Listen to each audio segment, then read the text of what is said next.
தன்னம்பிக்கை வரிகளாய் தினமொரு எண்ணத்திற்கு உங்களை வரவேற்பது எம் ஜெயராஜ் அன்னபாக்கியம் மகளிர் கல்லூரி. இன்றைய எண்ணம் என்னவா இருக்கும்? என்னன்னு கேட்டீங்கன்னா, ஒரு உழவன் நிலத்தை உழுதுட்டு இருக்கான். அவர் கலப்பைய மெதுவா பிடிச்சு நிலத்தை உழும்போது 4 முறை உழ வேண்டியது இருக்கு. ஆனா அதே நிலத்தை கலப்பைய நல்லா 4 மடங்கு பலத்தோட அழுத்தி பிடிச்சு ஒரே தடவையில் 4 முறை உழுத ஆழத்தை அவரால் கண்டிப்பாக பெற முடியும் தானே? சரி, இப்படி வாழ்க்கையையும் ஆழ்ந்து வாழணும் அப்படின்றது தான் இன்றைய எண்ணம். அது எப்படின்னு கேட்குறீங்களா? தரம் மேலோட்டமாக சொல்கிறத விட தெளிவாக, உறுதியாக, அழுத்தமாக ஒரே ஒரு தரம் சொன்னால் 1000 முறை சொல்கிறத விட அழுத்தமாக மனதில் பதியும். ப்ரூஸ்லி ஒரு முறை குத்துனா நம்ம 100 முறை குத்துவதை விட பலம் வாய்ந்ததாக இருக்கும் தானே? அந்த மாதிரி நம்ம எந்த வேலையை செஞ்சாலும், அதை எந்த நேரத்தில் செஞ்சாலும் அதை மேலோட்டமாக எப்பவுமே செய்யக்கூடாதுங்க. 10 மடங்கு ஈடுபாட்டோடு செய்யணும்.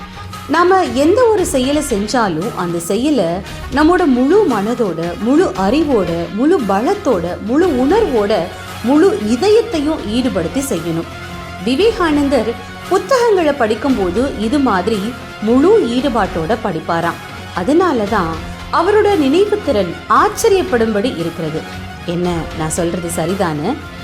அதனால எப்போ நம்ம ஒரு ஃப்ரெண்டை நம்ம மீட் பண்ணுறதுக்கு சான்ஸ் கிடைச்சா கூட அவங்க கூட பேசிய அந்த 1 மணி நேர பேச்சு நம்மளோட வாழ்நாள் முழுவதும் மறக்க முடியாதபடி நினைவில் நிற்பதான் இருக்கணும். இப்படி எந்த ஒரு செயலையும் மகிழ்ச்சியோடும் மனநிறைவோடும் செய்யும்போது ஒரு நாள் வாழ்ந்தா கூட, ஒரு செயல் செய்தா கூட அது 100 நாள் வாழ்ந்த மாதிரி 100 விஷயம் செய்து முடித்த திருப்தி நமக்கு கிடைக்குமா? இது தாங்க நம்ம இறையன்ப ஐயா அவர்களும் சொல்லியிருக்காங்க. என்னன்னு கேட்டிங்கன்னா, மகிழ்ச்சியோடும் மனநிறைவோடு செய்யும் போது வீடு பெருக்குவது கூட தியானமாகி விடுமா. வெறுப்போடும் கடனே என்று செய்யும் போது தியானம் கூட கரைப்பட்டு விடுமா.